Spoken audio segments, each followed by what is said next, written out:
অনেকে উপস্থিত আছে, আমি সবার নাম নিচ্ছি না।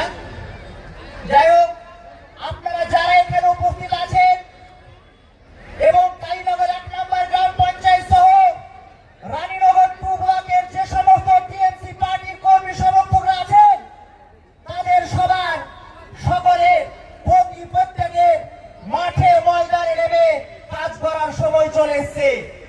এর কারণ হিসেবে আমরা দেখতে পাচ্ছি একটা সাম্প্রদায়িক দল বিজেপি পার্টি উদ্দেশ্যপ্রণীতভাবে নিজেদের স্বার্থকে চরিতার্থ করার উদ্দেশ্যে দিল্লি, উড়িষ্যা, মহারাষ্ট্র সহ সারা ভারতবর্ষের এই জমিনে বাংলা ভাষা ও বাঙালি জাতির প্রতি যে অন্যায় অত্যাচার ও বর্বরতা শুরু করেছেন, এই অন্যায় অত্যাচার ও বর্বরতা আমরা বরদাস্ত করব না, করব না, করব না।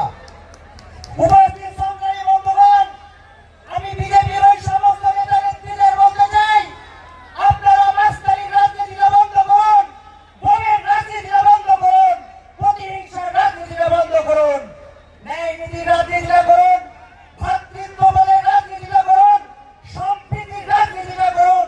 এলাকার যুবক যুবতীদের উদ্বুদ্ধ করুন, তাদের পেনের শিক্ষা দিন, তাদের কলমের শিক্ষা দিন, তাদের পুস্তকের শিক্ষা দিন। মনে রাখবেন বিজেপির বন্ধুগণ, মনে রাখবেন